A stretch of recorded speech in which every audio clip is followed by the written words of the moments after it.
Está começando mais um Acredite Se Quiser, Arquivo Fenômeno. E hoje eu não tenho a companhia do Sr. Fujek, mas estou com um time de respeito para falar de um assunto muitíssimo interessante. Não é mesmo, Sr. Rafael Jacaúna? Olha, eu tô muito impressionado com essa notícia porque eu vejo pessoas que acreditam muito que os ETs não só já frequentam a Terra como passeiam por aqui, entrando em uma contradição argumentativa aí. Então fica a observação, vamos explorar um pouco isso hoje. Era pra você falar do que nós vamos falar hoje, mas tudo bem, eu vou aceitar a sua entrada.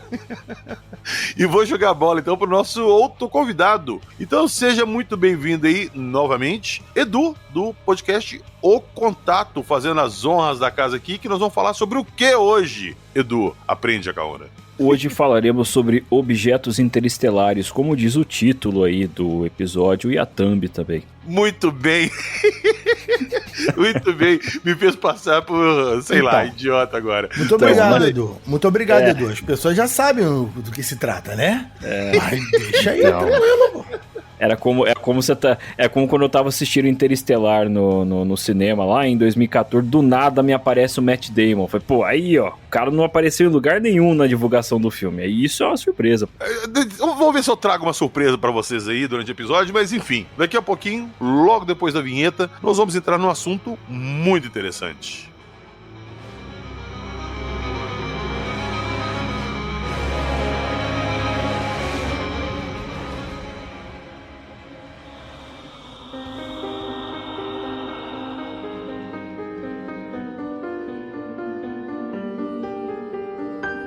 Nuvem de Oort, ligação gravitacional, Borisov, curva de luz, cometas sombrios.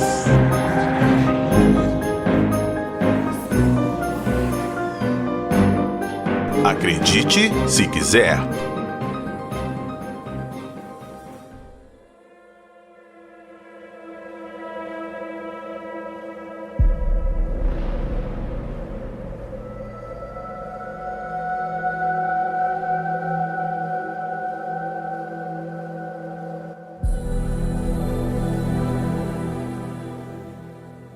Bom, o meu especialista, Sr. Fujek, não está aqui hoje, mas eu trouxe um outro especialista, o Edu, que... Edu, rapidinho, dá o seu currículum vitae aí pra galera. Você tem um blog voltado pra astronomia, né, velho? Que é o blog do astrônomo, não é isso? Isso, blog do astrônomo de astronomia, astronáutica e afins, tá no ar desde 2006, quando a internet era tudo mato, e participei aí de vários projetos de divulgação científica, especialmente ligados à astronomia, mas não apenas, e pude participar de alguns projetos mesmo de astronomia dentro do ambiente acadêmico, né? Eu estou concluindo aí a faculdade de física, estou cursando também ciência de dados, e já me formei aí em cursos técnicos mais ou menos ligados a algumas coisas que podem ser úteis na ufologia, por exemplo, mecatrônica e aviação. Eu tenho 3 especializações técnicas em aviação e tal. Então, quem quiser, depois eu passo meu LinkedIn aí pra vocês. Eita, a carteirada foi brava.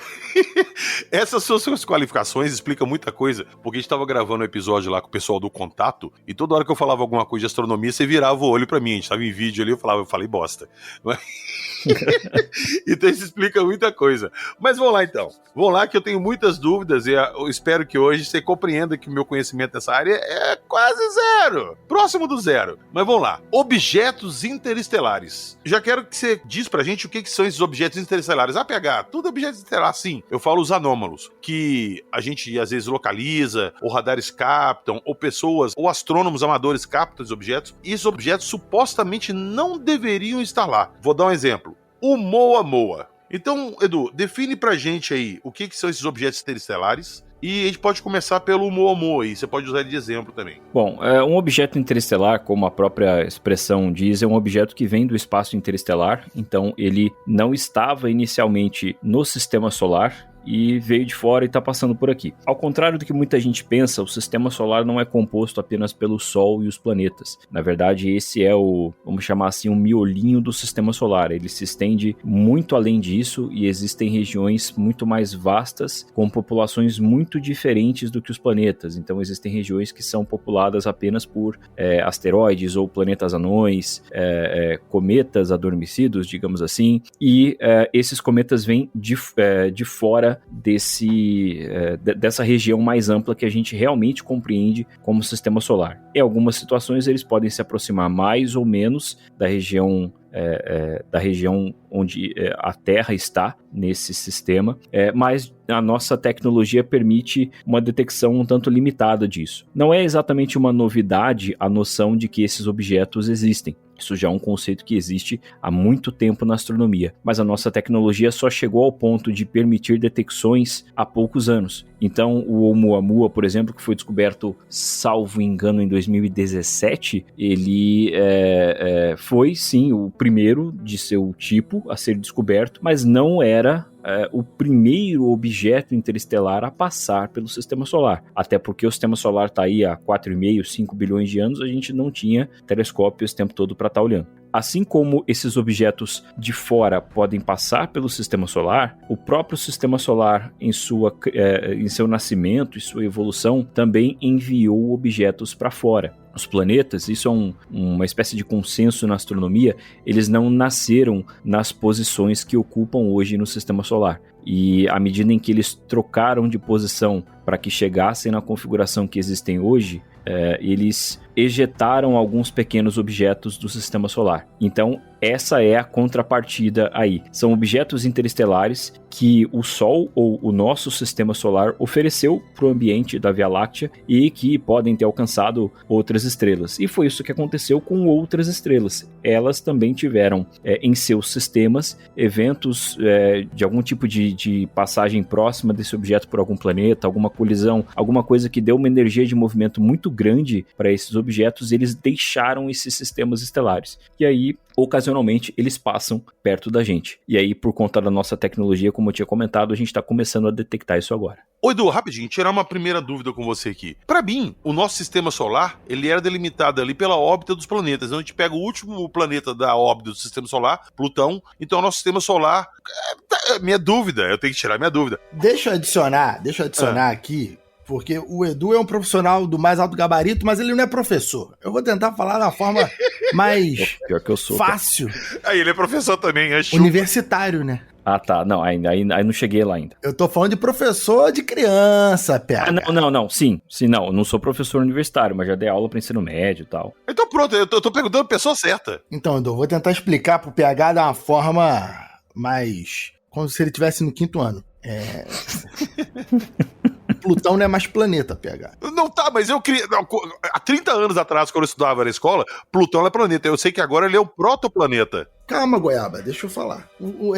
Essa nuvem, né? Essa parte externa, fora do miolo que o Edu tá se referindo, tem um nome chamado nuvem de Oort, né? Que ela abrange, é como se fosse literalmente um círculo. Não é um círculo porque o círculo só tem 2 dimensões. Como se fosse uma bola, uma esfera em torno do sistema solar, completa de poeira, de grãos, de pedra, rocha, gelo, gases. Mas lembrando que a nuvem de Oort, ela é tão... ela provavelmente ela é tão efêmera que uma pedra tá muito, muito longe da outra, né? Não é que você vai chegar ali, tipo, no Star Wars que, nossa, nuvem de meteoros, aí o cara tem que ficar desviando do meteoro um coladinho no outro, sabe? Então a nuvem de Oort, ela é uma esfera de poeira, rocha, né, gelo que circunda o sistema solar e muitos asteroides, cometas e por aí vai derivam dessas regiões, né? Mas existe todo um conjunto de regras que os objetos que derivam dessa região, eles têm uma velocidade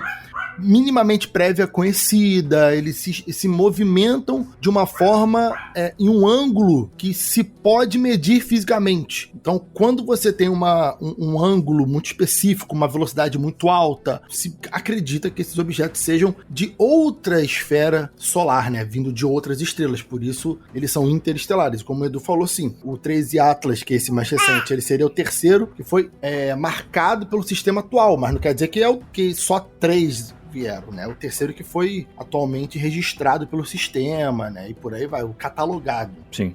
E aí eu vou recomendar rapidinho, lá no canal do blog do Astrônomo no YouTube, no ano passado, no finalzinho de junho, não me lembro se foi realmente no dia 30 de junho do ano passado, eu fiz uma live lá sobre pequenos corpos do Sistema Solar. Então tudo aquilo que não é o Sol ou os planetas, a gente explicou lá, e aí justamente a gente fala sobre a nuvem de Oort, o cinturão de asteroides, o cinturão de Kuiper, essas outras regiões que as pessoas geralmente não conhecem. Então, vamos lá, deixa eu ver se eu entendi. O Halley seria um objeto, o cometa Halley seria um objeto interestelar? Não. Putz.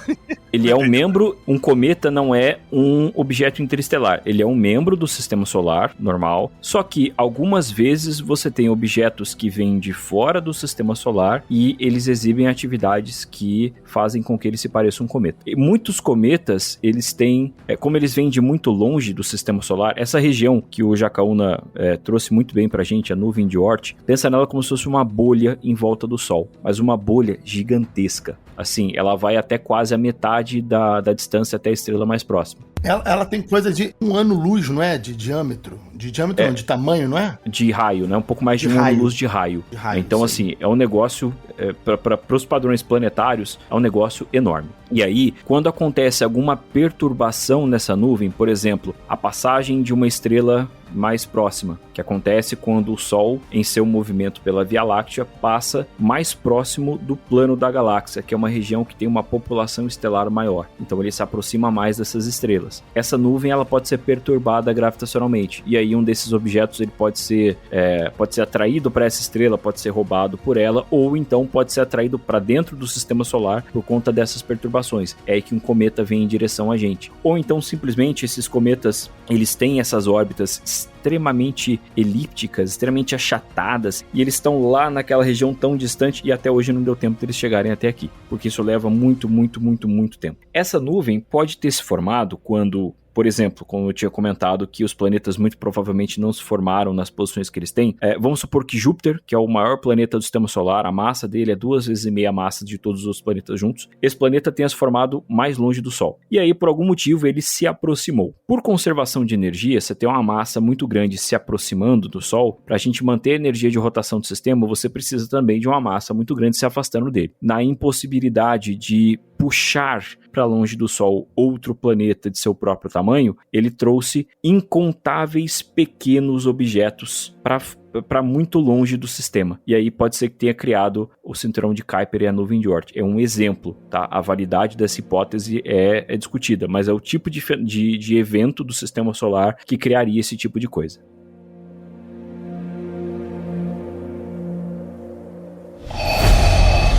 Você está ouvindo o Arquivo Fenômeno.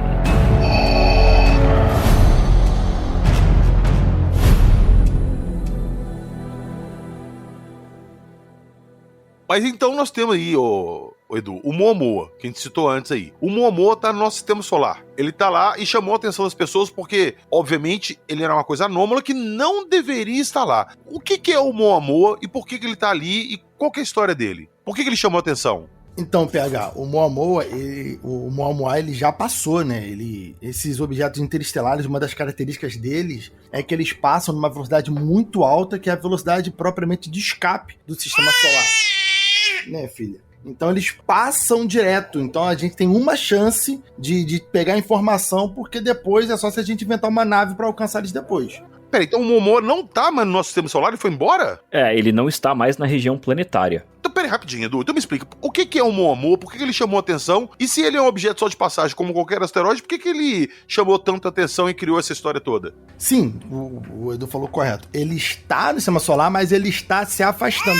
Ele não vai fazer a volta, vai retornar, não vai fazer... Ele vai demorar muitos anos para sair, né, porque o sistema solar é muito gigantesco, né, mas ele não voltará, supostamente, até onde se sabe hoje. Assim, quando a gente encontra um objeto novo, e hoje isso é muito feito pela comparação de imagens que são feitas da mesma região do céu, ao longo de várias horas ou então vários dias, você vê ali alguma coisa se mexendo naquela região do céu. Até existe um projeto de caça a asteroides, que é um projeto internacional de ciência cidadã, vamos botar entre aspas, ciências amadores, em que as pessoas podem ter acesso a essas imagens de um telescópio chamado Pan-STARRS, que gera uma quantidade tão absurda de imagens que não existe cientistas no mundo para avaliar isso. Então, por isso que se chama a comunidade em geral para avaliar. Essas pessoas recebem um treinamento básico ali e tal, e podem participar disso. São premiadas pela União Astronômica Internacional por suas descobertas, enfim. Você sabe que se passar esses dados pro Joab, ele faz isso no final de semana, né? Tudo, sozinho. Muito provavelmente ele já participou disso. Muito provavelmente. Eu vou perguntar ele depois. Tá? Eu acho que já participou. Inclusive é uma atividade muito legal para fazer com escolas. Eu cheguei a fazer com alunos uma vez. Mas assim, quando você encontra esse pontinho se mexendo, a primeira coisa que se faz é cruzar as informações dele com a base de dados dos objetos que já são conhecidos. A partir do momento que ele não corresponde a nada que não é conhecido, aí começa-se uma campanha de observação mais dedicada a esse objeto recém-descoberto para tentar determinar informações a respeito dele. Por exemplo, determinar a sua órbita, sua trajetória no sistema solar. A partir do momento que se entende que a trajetória dele não é a forma de uma elipse em torno do Sol, né, que é um círculo achatado, ou também não é uma parábola, o que é uma parábola? É uma elipse que ela abriu em um dos pontos, certo? Só que ela ainda traz a característica da ligação gravitacional com o Sol. Então é como se esse objeto estivesse caindo naturalmente em direção ao Sol e ele vai chegar tão rápido ali no interior do sistema solar que ele vai embora. Muitos cometas fazem isso. Alguns cometas, inclusive, caem no Sol. As sondas SURU e SDO já registraram isso várias vezes.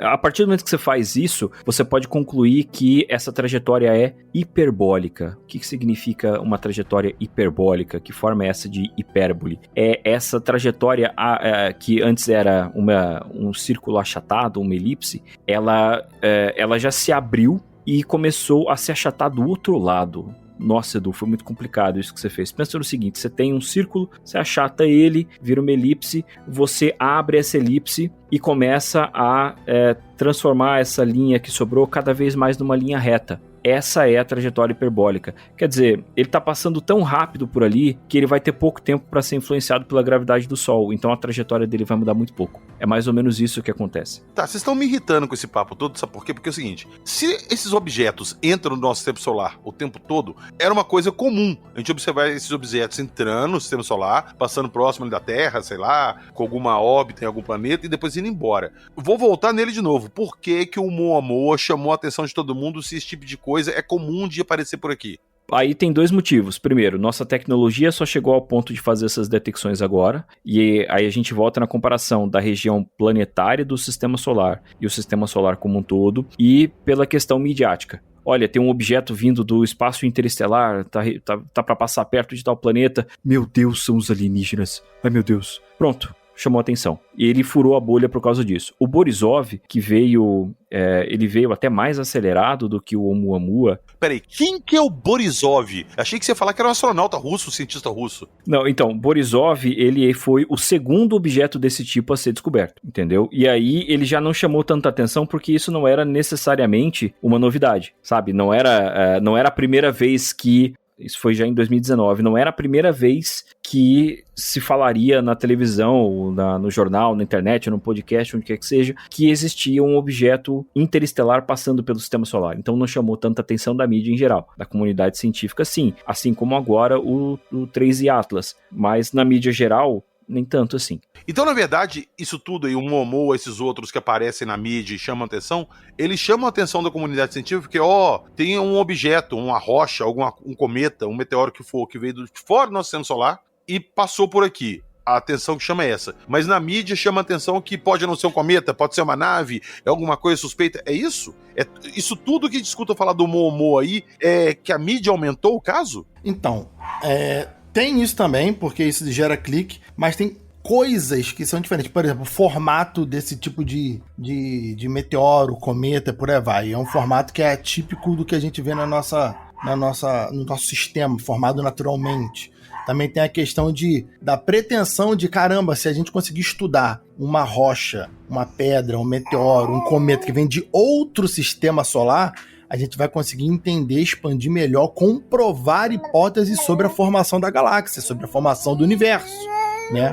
Então existe também esse tipo de pretensão. E sempre sobre o ângulo que esses objetos entram no sistema solar, né? O 13 Atlas chama muita atenção atualmente por causa do ângulo que parece tão preciso, seria aquele ângulo de 1 em 10 mil, de 1 em não sei quantos milhões, fazendo a rota. Então tem todo essa possibilidade de raridade acontecer. Porque, por exemplo, o objeto podia ver de cima para baixo, supondo que o prato galáctico, que o prato do sistema solar, né, exista, né, um prato no universo solto, mas que ele tenha um plano horizontal. Esse podia estar inclinado de 45 graus, 90 graus, passar como se fosse uma agulha por um tecido, mas ele veio numa forma como se ele seguisse, ele tá com, sei lá, uns 5 graus de diferença do horizonte, né, do prato do sistema solar, digamos assim. Então ele tá muito alinhado, parece que lembra muito como se um satélite artificial tivesse sido enviado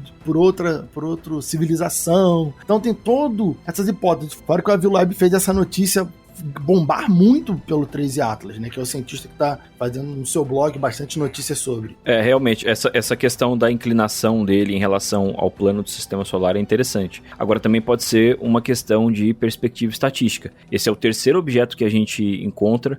Vamos supor que a chance disso fosse de 1 em 10 mil. Então, na hora que a gente tiver 10 mil objetos desses estudados, a gente vai poder ter uma certeza maior para poder falar, realmente, isso é raro, e nós detectamos uma raridade logo no começo. Pode ser também. Pera aí, rapidinho.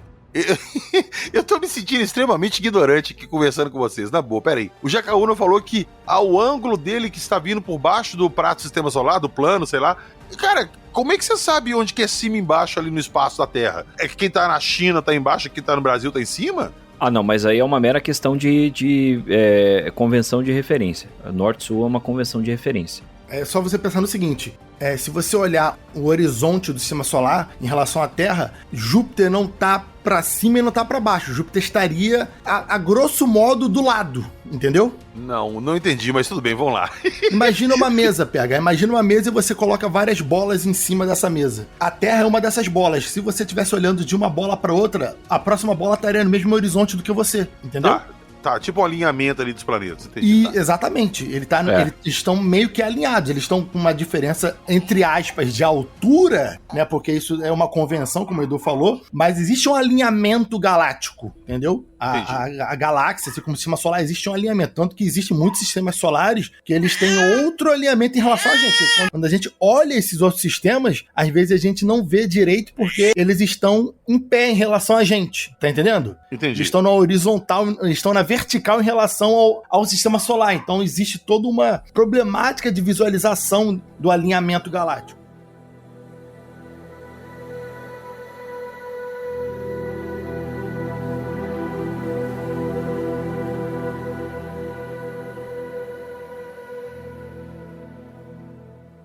Então tá, entendemos essa parte do nosso sistema solar, do que são objetos interestelares. Eu quero voltar de novo no Oumuamua. Eu quero que você me explique isso. Tirando a parte de cientistas, que isso é um objeto comum e desperta interesse, que é um objeto vindo de fora do nosso sistema solar. Por que ele chamou tanto a atenção e caiu na mídia assim, se ele não tem nada demais? Por que as pessoas atribuíram que aquilo ali era uma coisa artificial, uma coisa construída? As pessoas especularam que até era uma nave. Por quê? Ou é só alarde de mídia mesmo em cima de uma coisa que ninguém falou que seria? Aí também é uma combinação de fatores. A gente tem o próprio fator caça-clique que o Jacaúna trouxe. Isso dá audiência, especialmente na internet. Existe o fato de que é uma novidade, o que por si só já chama a atenção da mídia geral. E aí eu vou colocar outros dois pontos realmente técnicos. O primeiro é a forma presumida desse objeto. Presumida porque não existe não chegou a se ter um nível de certeza tão grande a respeito dele, mas ele seria achatado ou alongado, como uma panqueca ou então um charuto. Essa forma foi determinada pela curva de luz desse objeto. O que é a curva de luz? É o quanto de luz que nós recebemos dele, ou seja, que ele reflete na nossa direção, ao longo de horas, dias, enfim, ao longo de um tempo. E essa curva de luz, no caso de asteroides, por exemplo, ela nos ajuda muito a determinar a forma desse asteroide. E aí eu posso estudar, então, de forma indireta, a rotação dele, e isso me traz informações a respeito de sua forma. No caso de Oumuamua, essa rotação era extremamente irregular, ele rotacionava nos 3 eixos. Ah, Edu, mas a Terra também, ela tem movimentos. Tá, mas naquela taxa de velocidade, cara, não tem como. Ele realmente passou por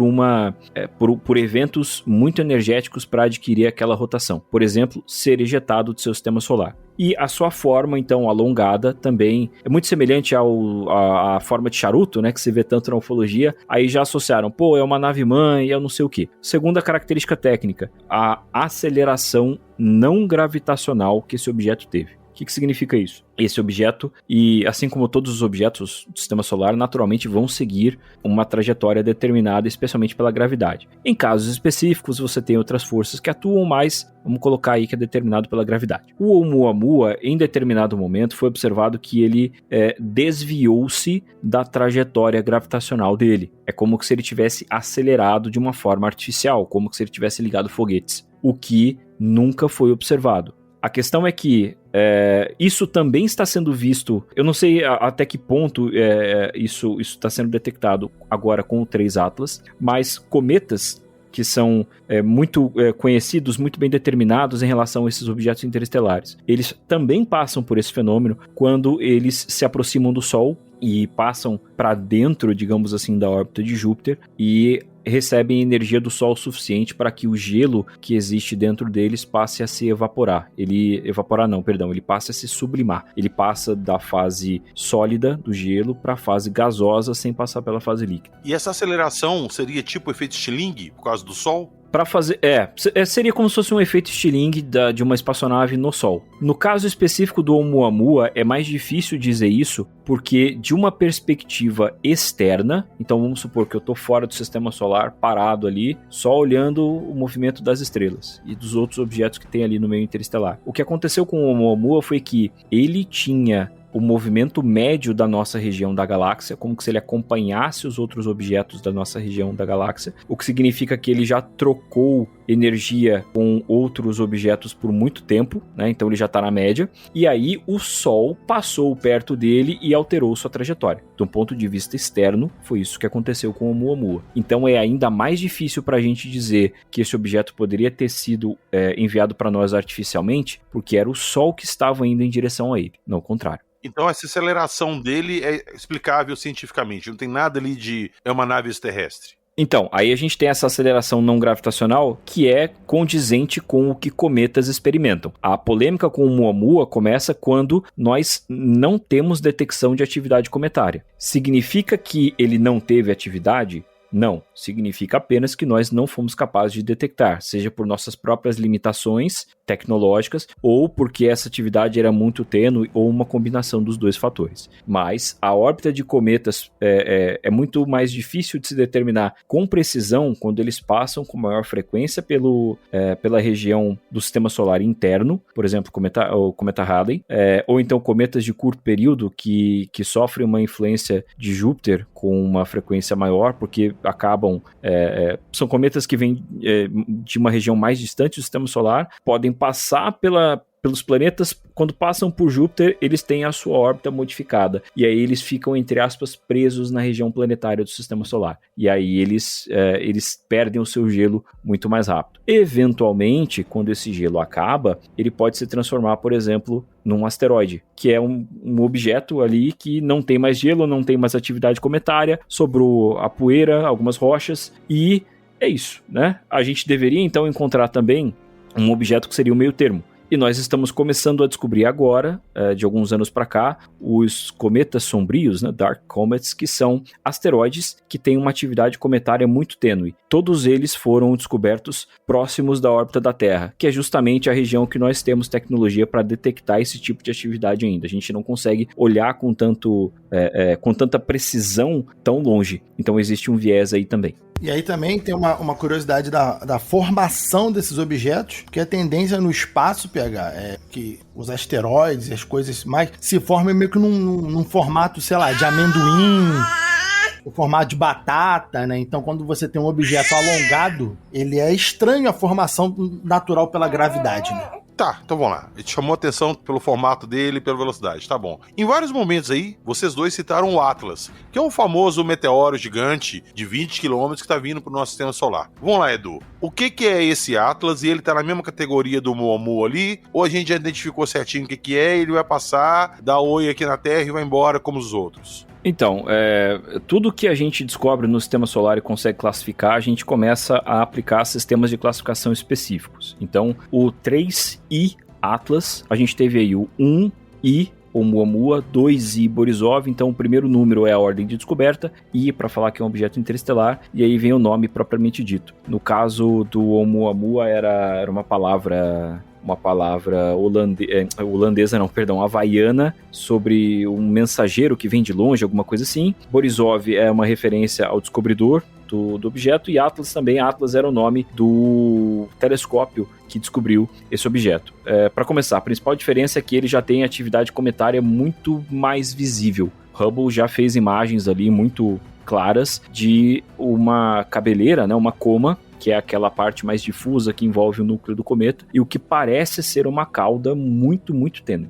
Então, a primeira grande diferença é essa. Ele é, de fato, um cometa interestelar, porque ele tem essa atividade cometária muito clara, né, e veio do espaço interestelar, e, enfim, essa é a primeira coisa que a gente precisa saber dele.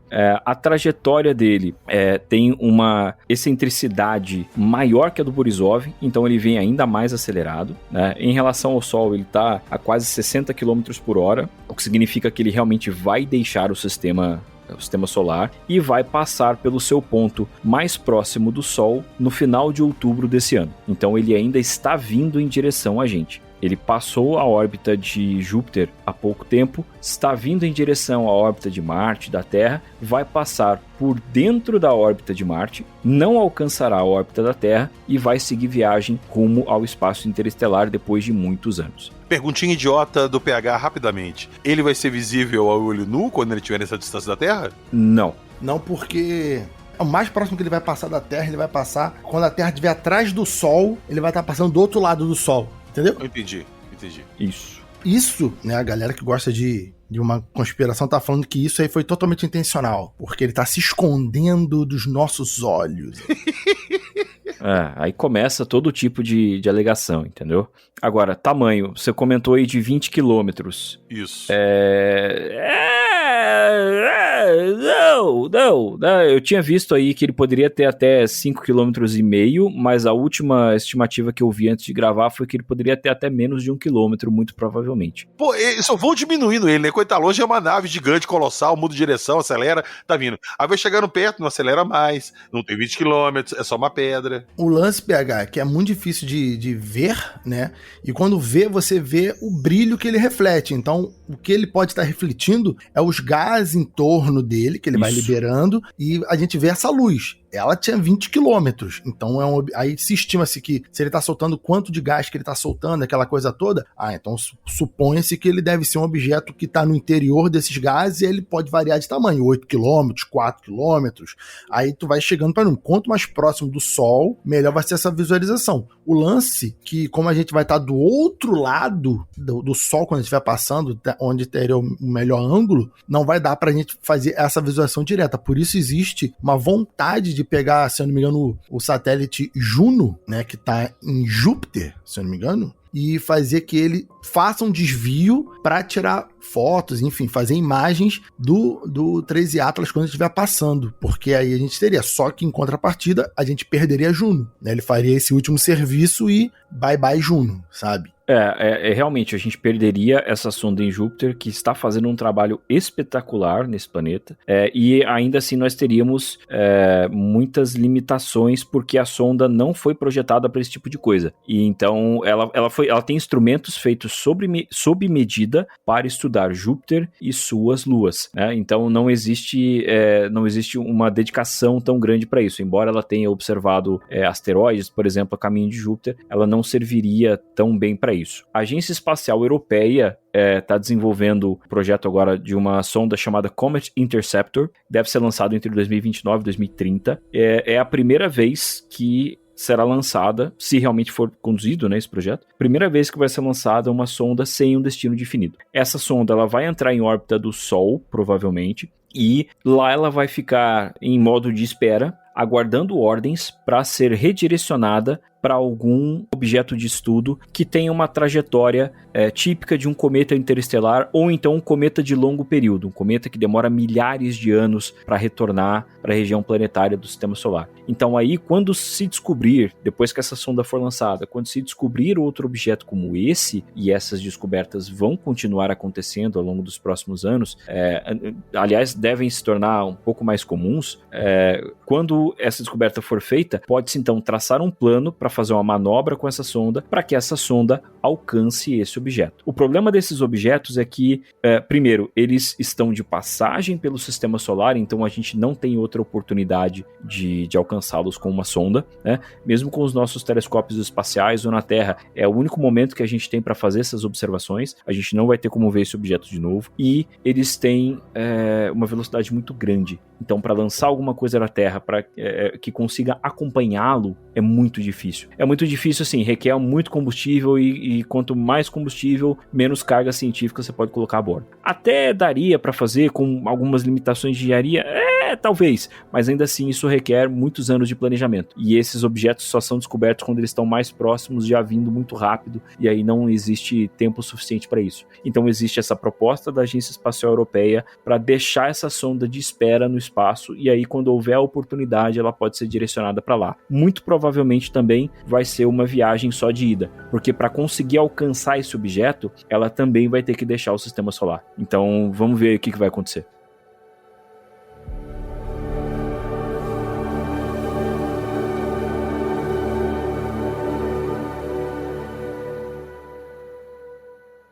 Bom, eu coloquei o Moamo e o Atlas aí em primeira na nossa conversa, porque eu achei que eles teriam uma explicação assim mais tranquila, mais comum. Mas agora eu quero já partir para as coisas assim que são meio inexplicáveis. Ou pelo menos eu imagino que sejam. Eu quero falar agora e te perguntar, Edu e Jacaúna, Black Knight. Dizem que a primeira pessoa que captou o Black Knight foi o Tesla. Em 1899, ele captou sinais de rádio que seriam provenientes do Black Knight. O que é o Black Knight? E já aproveitando antes do Jacaúna estragar a brincadeira, ele tá no nosso Sistema Solar ainda, e por que ele chamou atenção? E o que é ele? Deixa eu começar, porque aqui é a loucura total, depois o Edu vem com o pé no chão. O Black Knight, quando eu fiz, caraca, há muitos anos atrás, eu fiz uma postagem sobre Black Knight em algum lugar que eu não lembro aonde. E basicamente ele tem várias fotos, né? E se tu investigar direitinho, tu vai até descobrir o que são essas fotos, supostamente. Mas o Black Knight seria um satélite artificial colocado em volta da Terra por algum intuito. Muito provavelmente nos pesquisar, nos observar. Ele estaria... Uma coisa extraterrestre, então. Isso, seria um objeto extraterrestre, como você disse. O Tesla teria supostamente detectado ele, e ele estaria em órbita da Terra, sabe-se lá há quanto tempo, desde quando. Supostamente, ele não está mais há muitas décadas, já desapareceu, né? Ele sumiu. Antes ele era declaradamente visto, ele sumiu, se eu não me engano, na época do... Ele desapareceu supostamente na época que o homem começou a ir para o espaço, né? Ali na década de final de 70. Você tá me zoando, é coincidência então. Não, então, existem supostamente fotos dele dessa época. E depois disso ele, né, os donos dele falaram assim, mas deu merda, os caras começaram a botar gente com máquina fotográfica em nave, vamos tirar daí, e ralaram ele. Algumas teorias sobre ele dizem que ele não foi embora, que ele só se afastou, meio que abriu o ângulo dele para trás da Lua, ali alguns vão dizer até os pontos de Lagrange, que ele estaria orbitando nos pontos de Lagrange, mas ele ainda estaria nos estudando. Supostamente, existem teorias mais recentes que existem dezenas até centenas de objetos desses, camuflados em lixo espacial ou coisa do tipo, que coletam informações do nosso planeta. Então, o Black Knight seria um objeto, uma nave. Se eu não me engano, originalmente eu lembro que ele tinha o tamanho coisa de uma picape. ele era do tamanho de um carro, ele não seria uma puta nave de quilômetros, ele seria algo grande como uma picape, né, um 4x4, algo assim, não seria uma nave colossal nem próximo desses objetos que estamos falando aí, que estão na casa de alguns quilômetros ou quase isso de tamanho. O resumo é isso. Eu, inclusive, estava falando das fotos do Black Knight. Um tempo atrás eu estava pesquisando isso e eu vi pessoas falando que aquilo ali seria uma manta térmica de uma estação espacial que soltou e ficou em órbita e fotografaram aquilo. Só que a gente tem registros antes antes até do Sputnik, que foi o primeiro satélite a ser posto em órbita. A gente tem registro dele. A gente está falando de 1899 com Tesla. Então, para mim, essa desculpa da manta térmica aí é muito esfarrapada. Não, calma aí, PH, calma aí. O registro do Tesla não é uma foto. Não tá. São sinais de rádio que ele captou. Exato. Supostamente, ele não tem... Até onde eu sei, escreveram que o Tesla captou, mas eu não sei se tem o livro escrito à mão, assinado pelo Tesla, dizendo que ele fez isso, entendeu? Mas a história é que o Tesla captou sinais de rádio vindo do céu, e esses sinais eram detectáveis e todo dia passava na mesma hora, assim como o satélite atualmente faz e tal. Mas isso é o que dizem que o Tesla detectou. Eu não sei se o Tesla de fato escreveu e assinou embaixo sobre isso. Então, pera aí. Edu, eu quero que você me responda sobre Black Knight, dá a sua posição e o que você acha, o que você descobriu sobre. E assim que você acabar, o Jacaúna me puxou um negócio aqui muito interessante que eu quero te perguntar. Vamos lá primeiro. O Black Knight. Dá o dossiê dele pra gente. Bom, Black Knight foi o tema do episódio 2 do Podcast X lá no período Cretáceo. E assim, é uma história que ela é criada em cima de vários elementos separados que podem ser explicados sem muita dificuldade separadamente, tá? Então, o que o Tesla teria captado, inclusive ele chegou a dizer que poderiam ser, não necessariamente que eram satélite em órbita da Terra, mas que poderiam ser sinais inteligentes, são ecos de longa duração, que são fenômenos naturais que acontecem com ondas de rádio na atmosfera da Terra em algumas circunstâncias específicas. Por exemplo, você já deve ter ouvido falar, o pessoal mais velho deve ter já visto / ouvido isso, você consegue pegar rádios da Europa de madrugada aqui, porque as condições atmosféricas permitem a propagação dessas ondas de forma que elas se refletem em algumas camadas e são refletidas por uma distância maior, então a gente consegue pegar. O que o Tesla estava recebendo eram sinais que se propagavam dessa forma em algumas situações específicas, tanto que ele próprio teve certa dificuldade em replicar essas detecções, porque as condições atmosféricas não eram as mesmas. Tá? Então existe uma explicação para o que ele e, nas décadas seguintes, outros radioamadores detectaram. Inclusive, justamente isso foi utilizado para justificar essa descoberta até anos depois. Na corrida espacial, e aí já realmente considerando que já tinha sido lançado Sputnik e tal, houve observações diretas de astrônomos amadores e também de astrônomos profissionais de satélites em torno da Terra, sem que esses registros de satélites fossem encontrados. Muitos anos depois, especialmente após o fim da Guerra Fria, quando muitos documentos foram desclassificados, foi desclassificada uma série de documentos sobre o programa Corona, se não me engano, que era um programa dos Estados Unidos, da Força Aérea, para lançar satélites espiões, e muitas vezes detectou-se que esses satélites e também alguns de seus estágios de foguete eram o que esses astrônomos estavam observando. Então eles não iam encontrar nenhum registro de satélite ali, justamente porque esses registros estavam secretos na época. Inclusive esse programa ele tinha... como transmitir as imagens era muito complicado, as câmeras faziam fotos ali no sentido tradicional ali com filme, depois o rolo de filme era colocado em uma cápsula que era separada do satélite, essa cápsula entrava na atmosfera, abria paraquedas e um avião tinha que coletar essa cápsula pelo paraquedas antes dela bater no chão, porque era muito sensível e esse impacto poderia danificar o material, seja o material ali do próprio filme ou da cápsula, enfim, não era seguro o suficiente. Em alguns casos, satélites espiões já foram destruídos para evitar que a tecnologia que pudesse sobreviver à reentrada caísse nas mãos de potências inimigas. Sobre a foto, essa foto é muito famosa, quem digitar aí Black Knight, espaço, satélite, vai achar lá uma foto tirada no espaço, você tem o horizonte da Terra ali com a atmosfera no fundo, existe uma forma negra e existem várias fotos fotos dessas. Só que a cada foto a forma é diferente. Isso foi uma manta uma manta de proteção térmica que escapou durante uma caminhada espacial da STS-88 em 1998, que foi, se não me engano, a primeira da construção da Estação Espacial Internacional, que conectou o primeiro módulo russo ao primeiro módulo americano. Não me lembro se era o Zarya ou o Zvezda ao módulo Unity. Então a gente tem aí o vídeo dessa manta se desprendendo ali durante a atividade e se afastando, e também os astronautas tirando as fotos que hoje são ditas que são do Black Knight. E outra coisa, um negócio em órbita, cara, já é difícil fotografar um avião a partir do outro. Quando você fala de um negócio que está a 28 mil km por hora em órbita da Terra e outro objeto a velocidade semelhante indo em outra direção, cara, não vai ter como fotografar.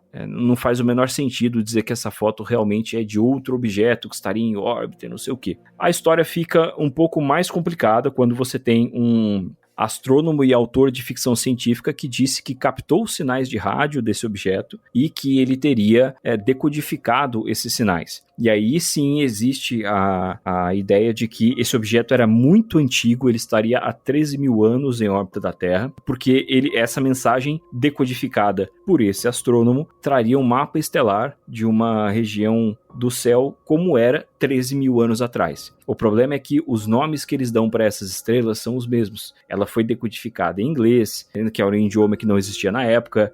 Mas pode ter sido transmitida depois. Enfim, essa mensagem apresenta lá o sistema solar deles e tal, mas isso não interessa, porque o próprio cara disse que era mentira. Então, assim, não só a mensagem ela acaba sendo vaga em alguns sentidos, ou não fazendo sentido em outros, como o próprio cara já admitiu que foi uma mentira dele para vender um livro, ou para chamar atenção para alguma coisa, enfim. Então, Black Knight não tem sustento, não. E eu gosto dessas teorias, eu amo teorias da conspiração, acho maravilhoso.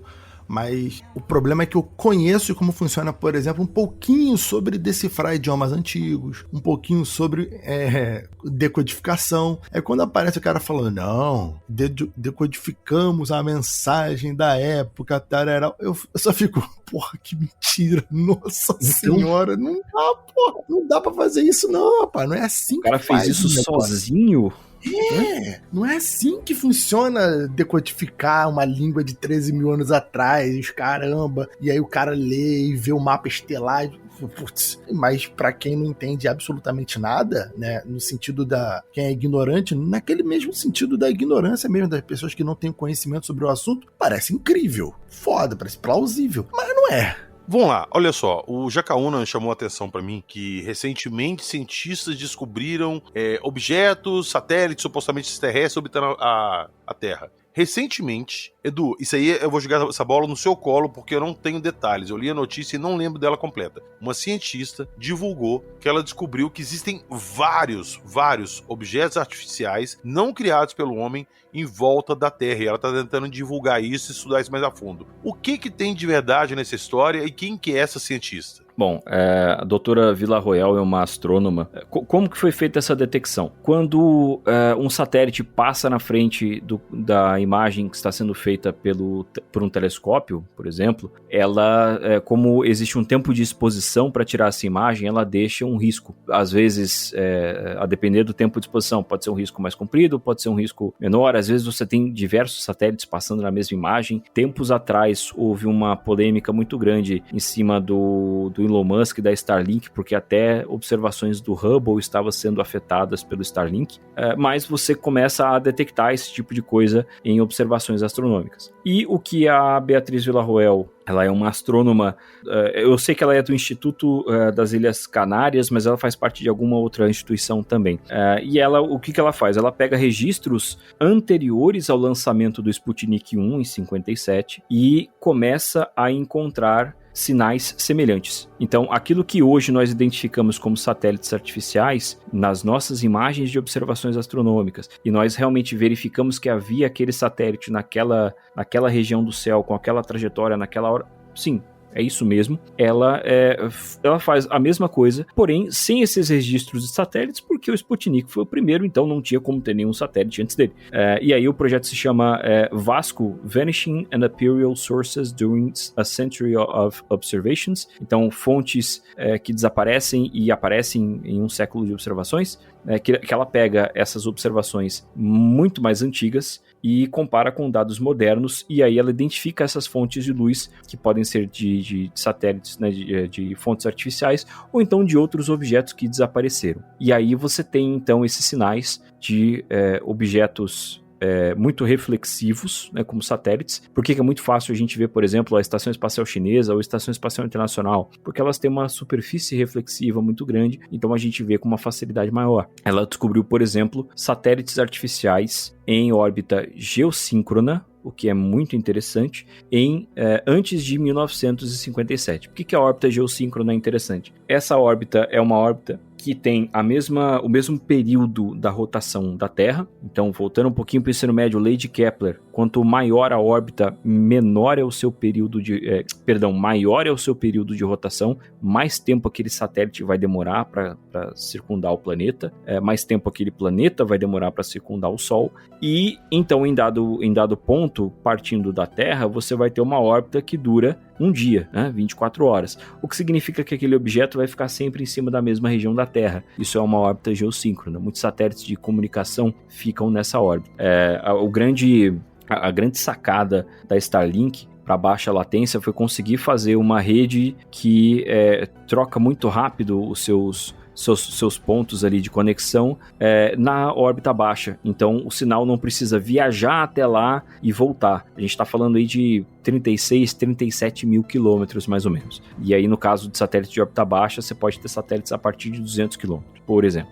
E ela encontrou então esses sinais. Existe uma série de questões que são levantadas em cima disso, inclusive aí entrando na fase de revisão de pares. Ela propôs que esses objetos podem ser artefatos que não foram construídos por seres humanos, claramente, mas que outras civilizações avançadas do universo poderiam ter enviado para visitar a Terra no passado, para qualquer motivo que seja, por exemplo, para monitorar as atividades humanas, por exemplo. Isso foge das explicações tradicionais que a gente tem e justamente chama a atenção dela, além da comunidade científica, justamente por trazer esse elemento mais fantástico que muitas vezes o público gosta tanto. Então, essa é a descoberta que está sendo estudada agora. Então, são sinais de objetos no espaço, objetos artificiais, muito antes do lançamento do Sputnik. Você está ouvindo Acredite Se Quiser.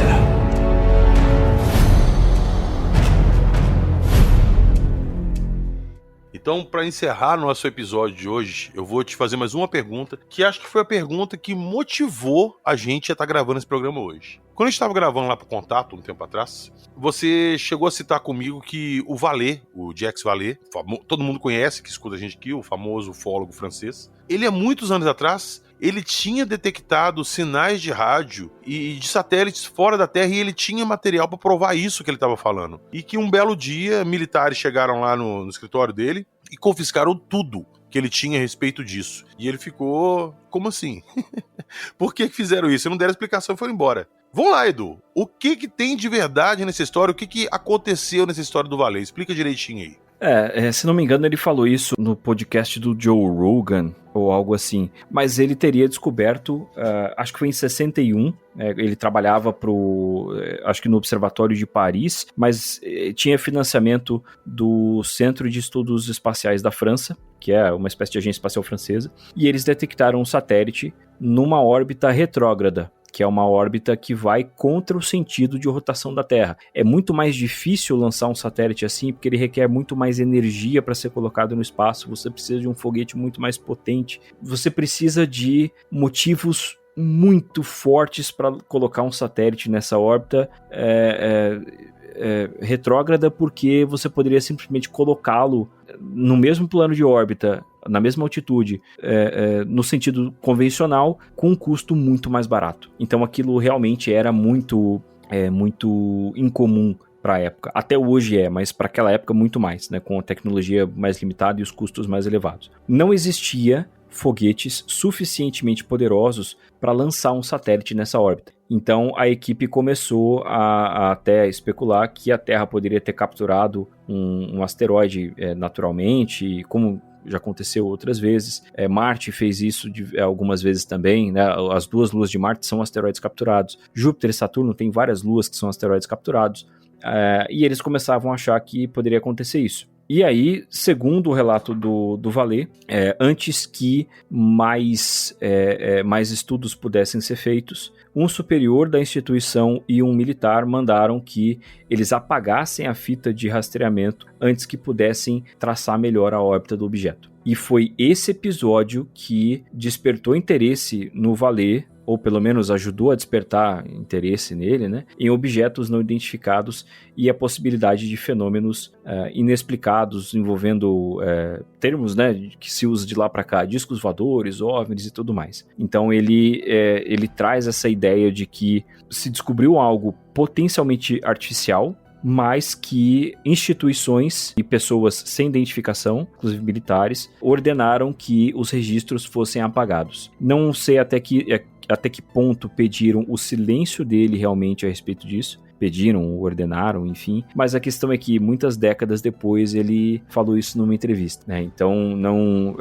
não é algo que ocorreria numa pesquisa científica tradicional. Se descobre alguma coisa ali realmente intrigante, de repente aparece alguém e fala assim, não mexe nisso aí não, deixa isso quieto, apaga esse negócio aí e fica quieto. Então isso despertou nele a ideia de que existe alguma coisa a mais e que também existem pessoas ou instituições que têm interesse de que esse algo a mais não seja revelado. Eu vou aproveitar aqui, então, essa deixa que você deu aqui com essa história e pedir a opinião de vocês. Eu vou dar minha opinião aqui e depois vocês falam a opinião de vocês.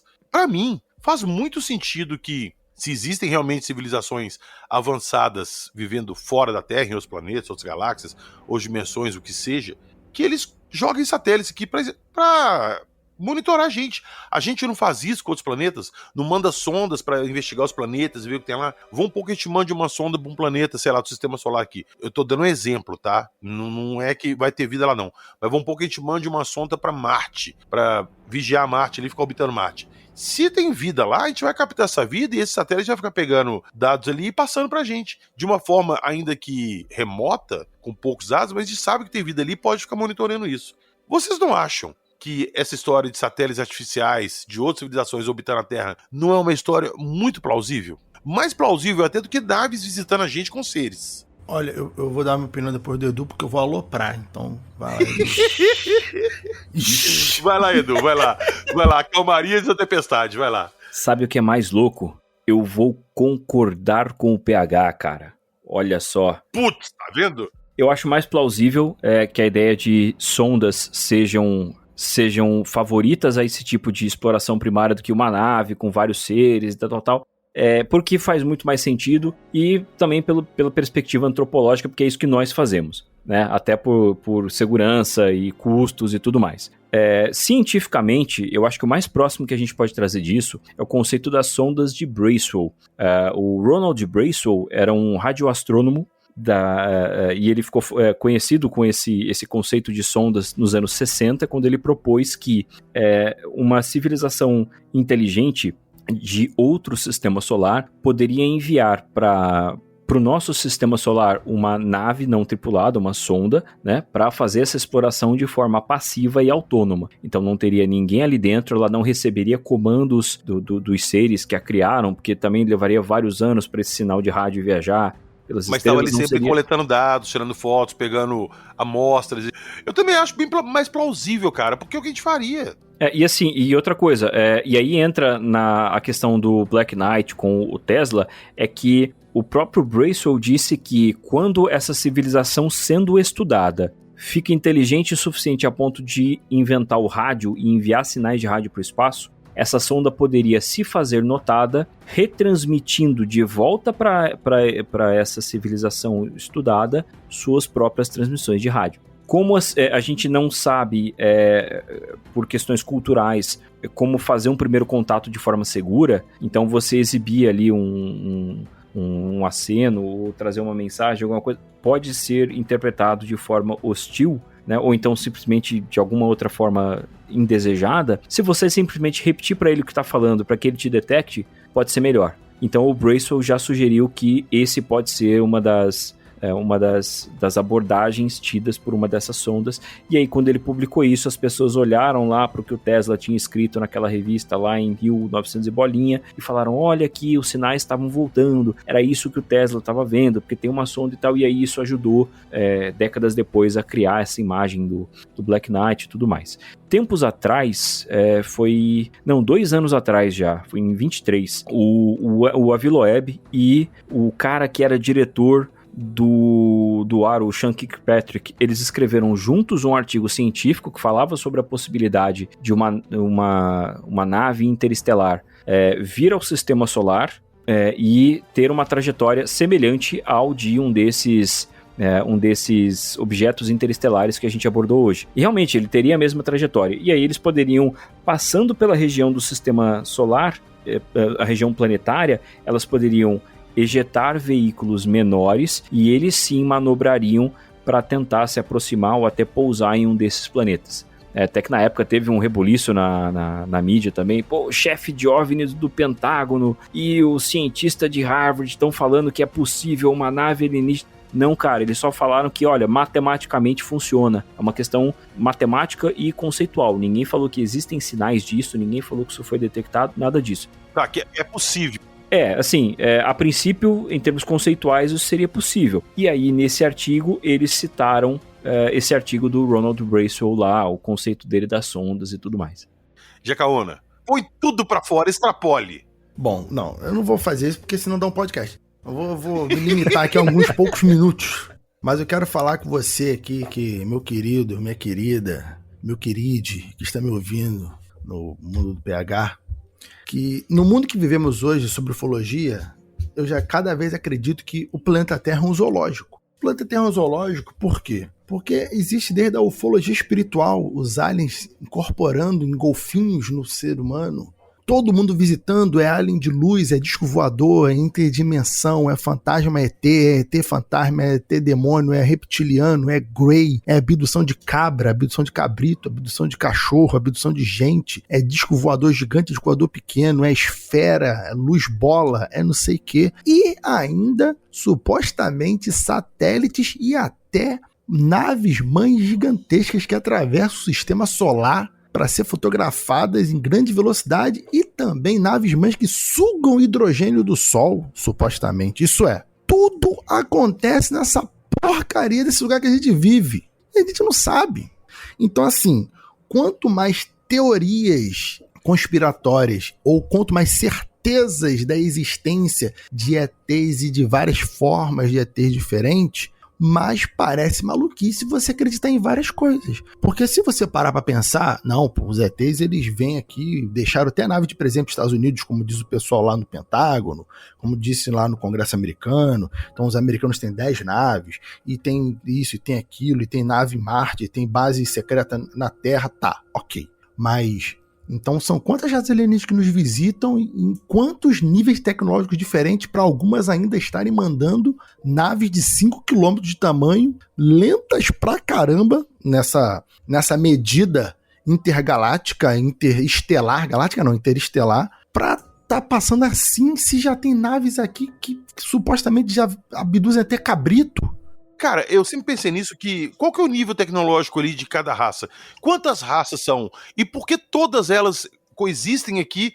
Você não já teve casos? Sim, mas é bem difícil escutar um caso aí de uma nave atirando em outra, de uma guerra interestelar dentro do nosso limite da Terra aqui. Pois é. Por isso, PH, eu comecei a minha fala com isso aqui é um zoológico, cara. Sim. Isso aqui, porra, cara, PH, quando tu vai entrar na ufologia espiritual, vai ter lá o alien que é tigre, aí tem um alien que é reptiliano, aí tem um alien que tem cara de leão, tem um alien que tem cara de não sei o quê, tem um alien que é polvo, tem um alien golfinho, tem um alien os caralho. Aí tu olha o planeta Terra e fala assim, porra, aqui tem todas as espécies que tem uma raça alienígena super fodona no espaço, e aqui são animais. Será que nós, seres humanos, somos os porteiros do zoológico e ainda estamos fazendo cagada no nosso trabalho? Ô, Jacal, uma coisa que eu sempre pergunto, que eu sempre falo aqui, é o seguinte: se existe vida fora da Terra, se existe planetas com vida inteligente fora da Terra, Será que eles têm um ecossistema tão abundante de vida igual a Terra? Ou é essa abundância exclusiva da Terra? Como é que é isso lá? Existe uma raça superior, uma raça dominante, mas 2, 3 espécies e acabou? Eles não têm um bioma complexo igual a gente tem? Pois Eu é. penso nisso. Será que esse bioma complexo, essa diversidade de vida que a gente tem aqui, ela não foi implantada para estudo, sei lá o que for? Será que o planeta Terra não é a arca do DNA do universo? Todo mundo, por isso que todo mundo visita a gente, porque todo mundo fica olhando aqui pra manter, não, arma nuclear não. Não, arma nuclear não, que vai cagar o DNA da galera, pô. Baixo. Os seres humanos, vocês estão indo aí, mas pega leve. Não, aí não pode. Entendeu? O pessoal vem aqui pra supervisionar se o DNA tá sendo gerido, sei lá, a raça, imagina assim, a raça dos tigrinhos lá de Orion, eles deixaram os gatos aqui na Terra pra preservar a herança genética primordial deles. Porque lá no planeta deles não tem mais gato, não tem mais leão, como é todo mundo leonino, tigrinho. Isso faz sentido demais, cara. Isso faz muito sentido. Então, fica aí, eu falei que ia chutar o balde, o negócio tava super matemático, sério, e eu venho aqui pra falar, pá! É isso aí, pô. Então, se tu acredita em todas as teorias de conspiração, cuidado. Geralmente uma anula a outra. Então, muito cuidado. É isso aí. Real.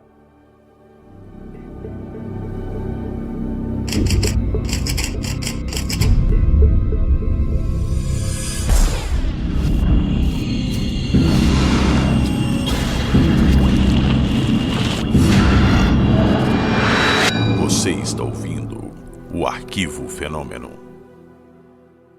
Então foi isso. Hoje falamos sobre objetos interestelares. E se você tem alguma pergunta, alguma dúvida sobre esse tema, deixa lá pra gente no Instagram, deixa lá pra gente nos comentários lá do Spotify. Eu vou tentar também trazer algumas fotos aqui pro Instagram desses objetos que a gente falou aqui hoje. Deixa lá pra vocês darem uma olhadinha, beleza? Agradecer aos nossos convidados aqui hoje. Edu, valeu demais, meu amigo. Muitíssimo obrigado pela sua presença. Quero você de volta aqui em mais alguns episódios pra gente debater mais algumas coisas, ainda mais depois da carteirada que você deu aqui na gente no início. Não, carteirada não, peraí. Foi só uma breve leitura de currículo. Carteirada não, peraí. Até porque argumento de autoridade é extremamente falacioso também. Enfim, deixa a modéstia de lado. O convite já tá feito pra você voltar aqui. Enquanto isso não acontece, onde que o pessoal te encontra? Deixa aí pro pessoal onde é que eles acham esse material seu, o blog do Astrônomo, seus podcasts. Fala aí do Podcast X também, que de repente a galera pedindo, você publica mais episódios, o contato. Fica à vontade. Vamos lá, o contato toda terça-feira no YouTube, no seu agregador de podcast favorito. De repente, na sua gaveta de e-mails também, você puxa a gaveta de e-mail, a gente aparece lá. Podcast X, a cada passagem do Cometa Halley tem uma espécie de documentário meu lá sobre algum mistério. E o blog do Astrônomo, o site que eu mantenho desde 2006, né? Hora mais recorrente, hora menos recorrente também, mas tem bastante material de astronomia lá. Muitos desses tópicos que a gente trouxe aqui hoje estão explanados em posts lá. E um recado que eu preciso dar: está no ar a campanha do Catarse do Ruído Oficial, como a CIA manipulou a ufologia, livro do meu companheiro de podcast, Gustavo Cornacchioni, em que ele fala sobre a influência que a inteligência dos Estados Unidos teve na percepção do público a respeito de casos ufológicos desde os anos 40 para cá. Então tem lá a campanha do Catarse com várias recompensas aí para quem quiser ajudar. Por favor, queiram ajudar, e acho que a principal recompensa é justamente o preço do livro, né? Então a tua chance de comprar o livro na promoção é agora. É isso aí. Senhor Rafael Jacaúna, fique à vontade também para deixar seus trabalhos aqui para a galera encontrar. Olha, sempre um prazer estar aqui visitando ele, tá sempre aprendendo muita coisa. O PH chama o pessoal técnico aqui da área, né? O pessoal incrível como o Edu. Vocês me acham aí no YouTube com o canal Hora do Jacaúna, na Twitch, fazendo lives tanto no YouTube quanto na Twitch, domingo e segunda-feira, domingo 7 horas da noite, segunda-feira 7h30 da noite, falando domingo de terror, mistério, segunda-feira geralmente falando de tecnologia, falando de ufologia, a gente sempre toca nesses assuntos, um bate-papo tranquilo, a live dura aí 2 horas, 3 horas, dependendo da minha disposição, né, e lá no podcast Mundo Freak, escutando maluquice, mas eu vou te falar, eu gosto de aloprar, pô. Geralmente eu alopro aqui. Mas aqui é o local certo, velho. Aqui você tá em casa. Aqui na minha live onde a gente vai longe. É isso que eu espero.